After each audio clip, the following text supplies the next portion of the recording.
자, 그러면 오늘은 조선주 얘기 잠깐 좀 해봐야 될 것 같은데 네. 신한투자증권의 이동헌이시죠? 네, 맞습니다. 기업분석부 파트장님 나오셨습니다. 어서 오십시오. 네, 안녕하세요. 네, 이동헌 파트장님. 조선주 오늘 좀 분석을 좀 해주실 텐데 네. 조선 쪽은 뭐 사실 제가 샘날 정도로 잘 갔습니다. 안 갖고 있으세요?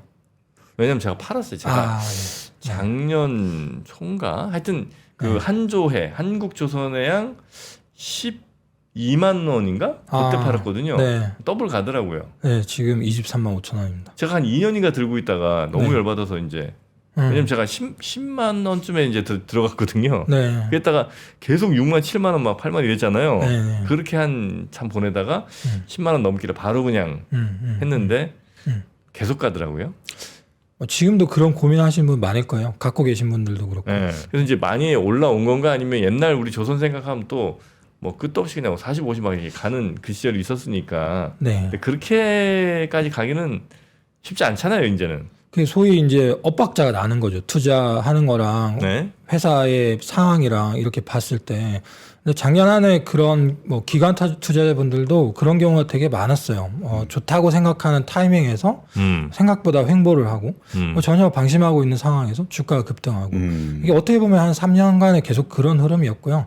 뭐 수주나 실적 같은 게 예측력이 떨어지는 것도 있긴 한데 조선의 사이클이 길다 보니까 장기적인 호흡으로 투자를 해야 되는데 못 기다리는 거죠. 아, 저도 꽤 기다렸어요. 한 2년, 2년인가? 넘게 2년을 기다렸어. 기다렸는데. 네, 배는 뭐 20년씩 쓰니까 2년은 되게 짧은 시기인 거죠. 와, 그렇게 아, 이건 핸드폰은 그럼 뭐 2년마다 한 번씩 바꾸는데 뭐. 그래서 이제 IT는 또 사이클이 짧은 아, 거죠. 그런가? 아, 그래요? 네. 배는 뭐 10년, 20년 주기 사이클이 많다니까. 아하, 그렇군요. 아니, 근데 이제 가격이 많이 오르다 보니까 산업은 계속 좋아지고 막 실적 좋아지는데 혹시 또 막 피크아웃에 대한 우려가 막 이래갖고 또 떨어지는 거 아닌가 이런 걱정들도 하고 하시거든요. 근데 반면에 지금 그러니까 지금 전개되는 상황을 보면 나쁠 게 없는데 미국에서도 우리가 너무 필요하고 이러다 보니까 어떤 판단을 내리는 게 좋을 것 같으세요? 사실 프로님이 작년 초에 파셨다고 하면 작년 초에 똑같은 얘기가 있었어요. 올해는 수주가 꺾이고 피크아웃이 온다. 이게 똑같은 얘기가 있었는데 작년 안에 주가가 평균으로 70%가 올랐거든요. 그리고 지금 똑같은 얘기를 하는 거죠. 또 피크아웃에 대한 얘기를 하는 거죠. 이게 과거에는 사이클 산업이니까 사이클 관점에서 움직이는 지표들이 들어맞았어요. 뭐 운임이 올라가면 선박 가격이 올라가고 발주가 늘어나고 이런 과정들이 맞았는데 지금은 사이클에 대한 얘기가 되게 많이 흐려졌어요. 그래서 좀 구조적인 성장 관점에서 봐야 되는데 그런 측면에서 봤을 때는 올해도 유망한 섹터라고 생각을 해요. 조선이? 네.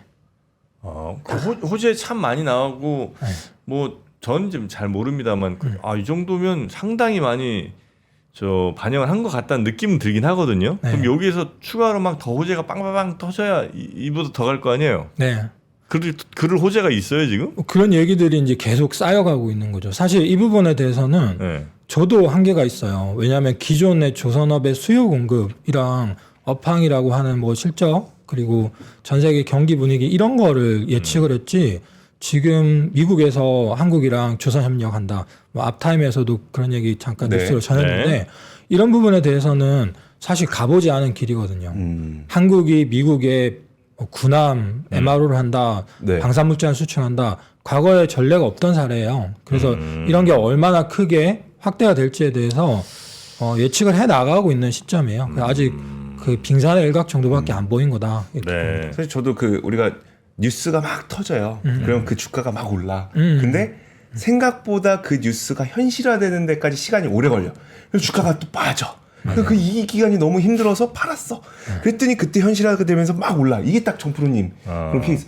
왜냐면 우리가 그때 카타르 선박도 뭐 100척 나올 거다 하더니 처음에 찔끔 나오고 막 좀 공백기 있다가 나중에 나오고 이러면서 또 올랐었거든요. 지금도 보면은 선박법이다. 또 인도에서 배를 1000척을 할 거다.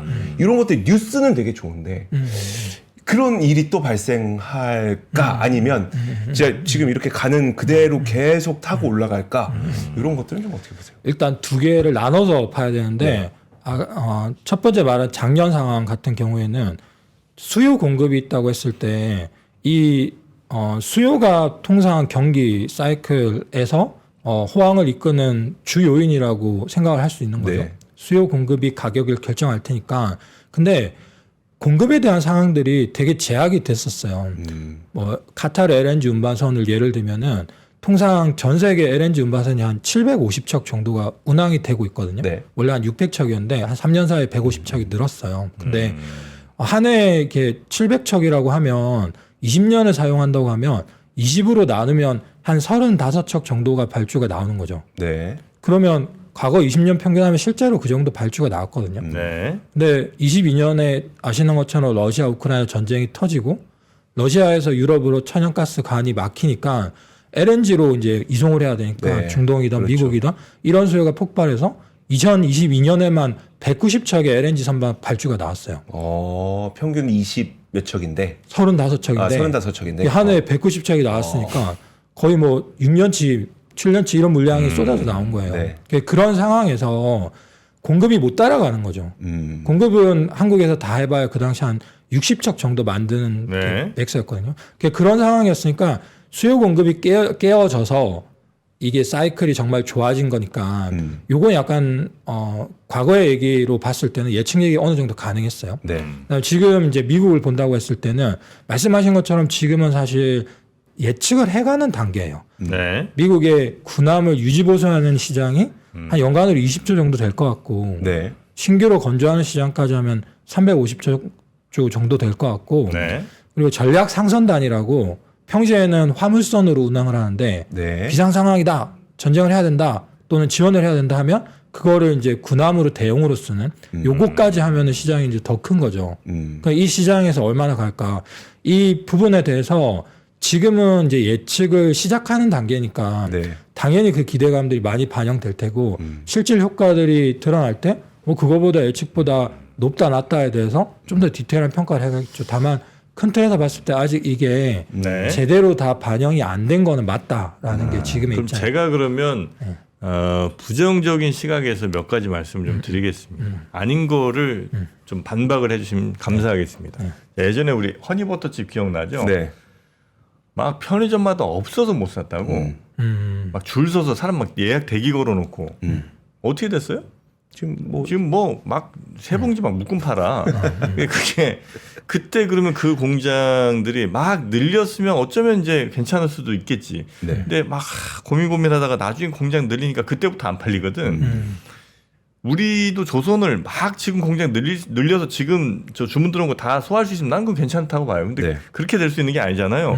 이거 공장 하나 만드는데도 한 10년은 걸리고 그때부터 또 생산 들어가야 되는 거니까. 그래서 지금 현재 우리가 생산할 수 있는 캐파의 가장 좋은 선가 있는 애들은 지금 다 들어갔다. 이제는 예전에 이제 그게 안 됐었던 거고 웬만한 LNG 사이트 고부가치는 다 들어갔으니 여기서 더 갈 게 없다. 네. 아예 새로운 조선소들이 지금 막 빵빵빵빵 터지지 않는 이상은 그러면 이 상황에서 더 좋아질 수 있는 부분은 위로는 이제 막혀 있다는 거죠. 그런데 중국은 지금 뭐 저 컨테이너나 탱커는 거의 다 이제 따라왔고 이제 LNG 좀 못 따라온 건데 그것도 뭐 불과 뭐 몇 년 안에는 왜 못 따라올 가능성은 거의 없잖아요. 시간의 문제인 거지. 몇 년 후냐의 문제지. 그럼 이제 한 2, 3년 후에 야 이제 중국 LNG선 전혀 문제 없다더라.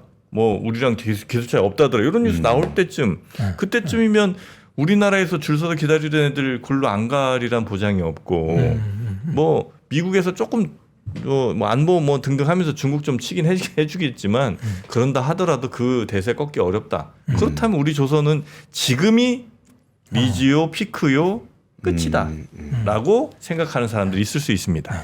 일단 질문이 되게 복합적이어서 네. 좀 나눠서 이렇게 그런가요? 네. 네. 일단 먼저 이제 그 수요 공급에 대한 이제 초과 공급에 대한 얘기 네.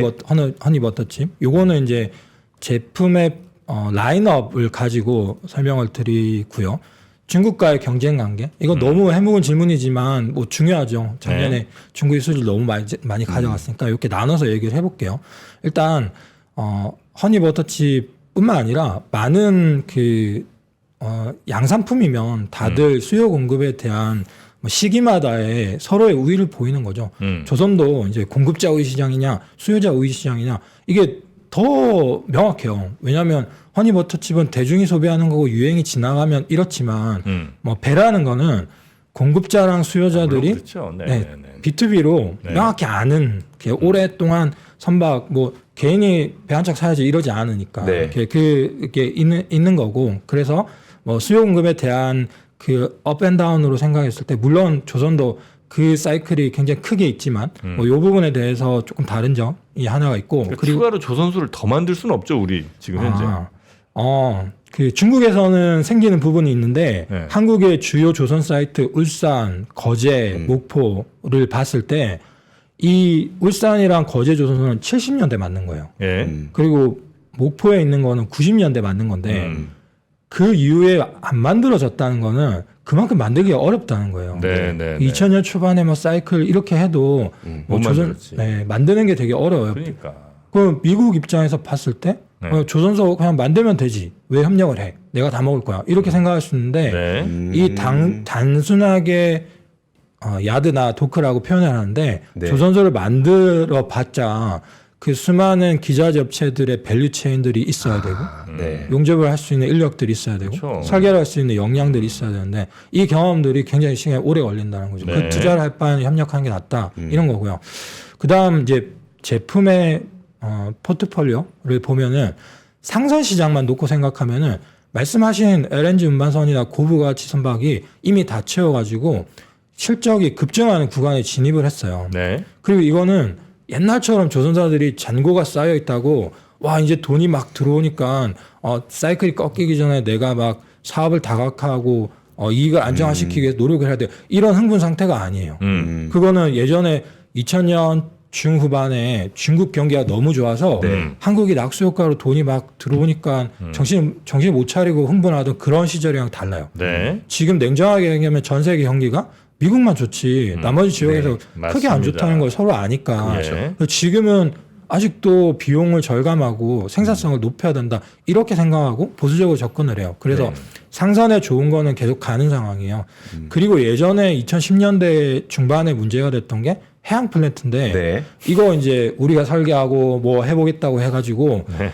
수주 받았다가 이제 유가가 급락하고 맞아요. 뭐 그 업체들이 두 손 드니까 우리가 떠안고 하면서 박살났죠. 네 정말 이렇게 고초를 겪었는데 이게 부실이 거의 다 털렸어요. 네. 심지어는 이제 삼성중공업이 하는 FLNG 같은 경우에는 수익성이 되게 좋을 것 같아요. 그래서 이 포트폴리오를 보면 이 상선 좋고 해양 플랜트도 이제 다 리스크 떨렸고 네. 거기에 방산이 붙는다는 거예요. 이 조선에서의 방산, 군함이나 잠수함 네. 만드는 거는 70년대부터 현대중공업이 계속 해왔어요. 네. 하나도 80년대부터 계속 했는데 근데 그간에 조선을 방산 때문에 사야지 이런 투자 포인트의 기간이 없었어요. 없었죠. 국내 같은 경우에는 다 이 정부 비즈니스니까 그냥 수익이 많이 남든 안 남든 간에 그냥 하는 거고 해외 같은 경우는 뜨문 레퍼런스 차원에서 들어오는 거 그냥 한 거거든요. 그래서 이게 없던 거에 붙는 거니까 이게 얼마나 과열이 될까 이 부분은 좀 별개로 생각해야 되는 것 같고 그리고 상선 해양이 좋은 상황에서 방산이 붙으니까 조선사 입장에서는 더 이상 더더욱 이제 사이클에 의존하면서 지금 베팅을 해야 돼 말아야 돼 이런 고민을 하는 게 더 줄어드는 거죠. 그래서 이 포트폴리오에 대한 얘기를 하나 했고 또 네. 이제 중국 경제에 대한 얘기를 해보면은 저는 한 15년 정도 조선을 봤는데 15년 전부터 계속 그런 얘기를 했어요. 그리고 지금 다른 뭐 소재나 아니면 뭐 신재생도 그렇고 배터리도 그렇고 그 비교를 해보시면 네. 조선은 작년 한 해 동안 주가가 70%가 오른 이유가 뭘까라고 생각했을 때 작년에 면면을 따져보면은 작년에 전 세계에서 선박 발주 나온 거에서 과거의 흐름을 보면 통상 중국이 한 50%를 가져가요. 네. 점유율요. 근데 작년에 70%를 가져갔어요. 그리고 한국은 보통 한 25%에서 30%를 가져가는데 작년에 한 17%밖에 못 가져갔어요. 네. 작년에 중국 잘했고 한국 못했네 라는 건데 주가는 70%가 올랐다는 거죠. 네. 왜 올랐을까를 따져보면은 그 앞에 3년 동안에 이미 잔고를 많이 채웠어요. 네. 한 3년에 4년치 잔고를 채워놔서 급할 게 없으니까 좋은 가격으로 그쵸. 중국이 저가 수주하는 걸 안 따라간 거예요. 그러니까 중국이 늘어난 부분들은 중국 경기가 되게 안 좋잖아요. 네. 그래서 투자를 해야 되는데 건설 경기에 투자하면은 낙수 효과가 잘 안 나와요. 너무 안 좋으니까 지방 정부들이 그나마 업황이 좋은 조선업에 투자를 하면서 새로운 조선사나 도크들이 많이 생기니까 공격적인 가격에 수주를 한 거예요. 근데 한국 입장에서는 그거 안 따라가고 그냥 우리가 충분히 할 수 있는 거 있으니까 굳이 무리를 안 한 거죠. 근데 뭐 이런 측면들이 얼마나 이어질까? LNG 운반선의 경쟁력을 따라올까? LNG 운반선 같은 경우에는 마이너스 163도로 천연가스를 액화를 해요. 그래서 이 뭐 우리가 보온 도시락이라든지 보냉백이라든지 뭐 텀블러 같은 것도 그런데 이게 효율이 좋고 안 좋고에 따라서 새어 나가는 게 다른 거죠. 네. 그렇게 생각하면은 중국의 기술력이 조금만 차이가 나도 선주들은 안 써요. 실제로 750척의 선박이 운항되는데 네. 700척을 한국이 다 만든 거고 350척이 잔고로 쌓여 있는데 네. 한국계 300척이에요. 네. 이게 헤게모니가 넘어가는 데까지는 제가 볼 때는 10년이 가도 안 넘어갈 거라고 생각해요. 혹시 우리나라가 일본 역전할 때랑 전혀 다른 그림이에요 지금? 제가 볼 땐 똑같은 것 같거든요. 왜냐면 일본도 한참 배 전 세계 장악하던 때가 있었는데 그러다 우리가 하나하나 꺾어갔죠. 그러다 나중에 LNG까지 간 거잖아요. 근데 그것과 지금이 다르냐는 거예요.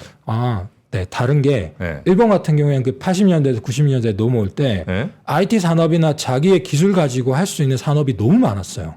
한국은 이 2010년대를 불황을 버티면서도 투자를 할 수밖에 없는 게 한국은 조선이 정말 중요해요. 그 기간 산업으로서의 조선의 위치가 되게 네. 중요해요. 지금 뭐 원달러 환율 같은 경우에 원화 약세로 급등하는데 달러로 다 돈이 들어오거든요. 실제로 그 외환 시장에 영향을 미칠 정도로 네. 조선업이 커요. 고용은 다 국내 생산이 되고 하니까 어떻게 보면 일본은 일본 스스로 투자를 안 하면서 버린 거예요. 내가 이게 조선업에서 원가에서 인건비가 거의 40%거든요. 네. 그 한국, 중국에 비하면 이거 하는 것보다는 더 IT나 가전 이런 거 하는 게 부가가치가 커. 자동차 뭐 이런 거로 넘어간 거고 한국은 이걸 놓을 수가 없는 거죠. 그래서 네. 2010년대를 버티면서 투자를 한 게 지금 과실을 맺고 있는 건데 그거는 일본도 투자를 해왔으면 경쟁력 유지할 수 있는데 네. 이제 둘은 서로 다르죠. 알겠습니다. 그리고 아까 그 부가가치에 있어서 방사는 예상치 못했던 새로운 이제 들어온 거잖아요. 근데 저는 그 10개를 계속 만들 수 있는 우리 캐파인데 예를 들어 LNG보다 그럼 방산이 훨씬 더 돈 많이 남는 거면 LNG 말고 방산하면 되죠. 근데 우리가 뭐 10개 만들다 20개, 30개 이렇게 만들 수 있는 건 아니잖아요. 그러니까 같은 대수의 예를 들어 LNG보다 방산이 훨씬 더 많이 남는 거면 오케이인데 그거 아니잖아요. 그러면 방산으로 옮기든 LNG를 하든 어쨌든 남을 돈은 비슷하다는 거지. 아닙니까? 그 캐파가 똑같을 때는 서로 네. 뭘 넣는지가 중요하지만 네? 제가 예측할 때는 방산 캐파가 커져요. 방산이랑 이 LNG 같은 상선을 만드는 거는 도크를 공용을 못 써요. 네. 방산 인증이 다 정부 절차를 받아야 되니까 미국 보안 때문에 다 가리고 한다면서. 서로 인력 교류도 못 해요. 네네. 그래서 조선소에서 방산 그 도크에 들어가 보면 네. 상선 쪽에서 양산하시는 분들은 저도 여기 처음 들어가 봐요. 그동안 방산 도크는 비어 있었던 거예요? 그게 아니고 네. 국내 걸로 채워져 있었어요. 국내에서 뭐 KDDX, 뭐 KDX, 장보고 잠수함 이런 걸로 채워져 있었는데 그 말씀하신 제약이 있어요. 지금 한국조선해양, 현대중공업 같은 경우에도 작년에 그 2척의 미국 MRO가 나왔는데 네. 자기네들 할 여력이 없는 거예요. 상선 말고 이 방산의 도크가 국내 걸로 차 있으니까 그래서 이거 안에서 하나오션이 단독으로 가져갔어요. 네. 근데 올해부터는 이거 받으려고 해요. 시범으로. 이렇게 계속 가면은 도크 투자할 거예요. 조선사들이. 그게 하나오션은 미국의 필리 조선소를 인도에서 네. 거기서 하고 한국도 할 테고 뭐 해외 아시아에 거점을 둘 수도 있어요. 예를 들면 뭐 필리핀 뭐 이런데. 아직 확정은 아니지만. 좋습니다. 방산 쪽은 도크 투자할 것 같다. 네. 뭐 그러면 뭐 그쪽으로 더 늘어나는 거에 대해서 뭐 충분히 인정할 수 있는 상선은 거죠. 상선대로 먹고 네. 방산은 여기서 붙는 거죠. 그래서 조선소 입장에서는 마진이 얘가 높다고 하더라도 얘는 예. 계속 가고 얘는 안 하던 거 하는 거니까 장기적인 안목에서 그건 뭐 봤을 때 계속 좋습니다. 그렇죠. 인력은 가능하고요. 인력은 가능합니다. 가능해요. 왜냐면 이제 우리 늘 조선 할 때마다 얘기하는 게 그 숙련된 네. 인력들이 지금 굉장히 고령층에 해당되잖아요.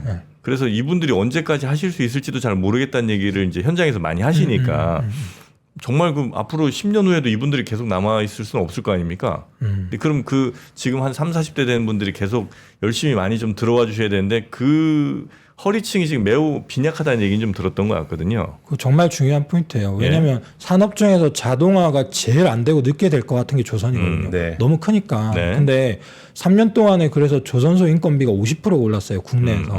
근데 3년 동안에 외국 인력이 15,000명 들어왔거든요. 네. 이렇게 안착해 가면서 공정 생산성이 많이 안정화됐어요. 중국은 이제 시작이에요. 네. 중국도 상해만 가도 조선소에 일 안 하려고 해요. 아 그래요? 네. 어. 중국도 이제 다 한자녀였었잖아요. 네. 풀리긴 했지만 네. 그래서 외국 인력도 들어오고 하는데 국영조선사랑 미정조선사 인력 난도 되게 심해요. 그래서 중국은 이제 그 인건비 증가나 생산 문제가 이제 시작 단계라고 봐요. 그래서 올해로 보면 한국이 오히려 경쟁력이 중국보다 올라가는 구간일 것 같아요. 야. 그렇습니까? 하긴. 그러면 다시 또 들어가야 되나? 근데 이제 이 고민이 그 사이클로 봤을 때 중장기 우상향으로 보고 횡보하는 구간들이 있어요. 소폭 빠지거나 악재 나오거나 네. 그런 구간으로 장기 투자 관점에서 분할 매수로 모아가거나 아니면 빠질 때 기다려서 사거나 네, 그렇게 정프로님이 팔고 싶을 때 사란 얘기예요. 무슨 소리야? 왜? 진짜. 내가 팔고 싶을 때 사라고? 네, 팔고 싶을 때 사야 된다. 그게 사고 싶을 땐 팔아야 되고. 아, 손이 이렇게 나가나 모르겠네. 아니면 뭐 장기 투자 잘 안 하시니까 그렇게 한데 장기 투자 하시는 분들은 적립식으로 그냥 나는 그냥 월급에 조금 떼가지고 이런 산업에 계속 조금씩 사 모아 가겠다. 2030년까지 호황이 지속될 거라고 저는 보거든요. 아, 그렇습니까? 그럼 뭐 장기적으로 뭐 너무 지금 막 크게 막 한번 해보겠다 이거보다는 그냥 장기적으로 계속 조금씩 더 늘려가면서 요 투자를 하신다면 조선은 뭐 나쁘지 않을 거라고 보신다는 거죠. 네. 알겠습니다. 작년에 70% 올랐으니까 당연히 변동은 있을 수밖에 없죠. 그걸 장기적으로 어떤 관점을 보는지가 중요하겠죠. 그럼 네. 좀 빠진 다음에 들어갈까? 그러셔도 돼.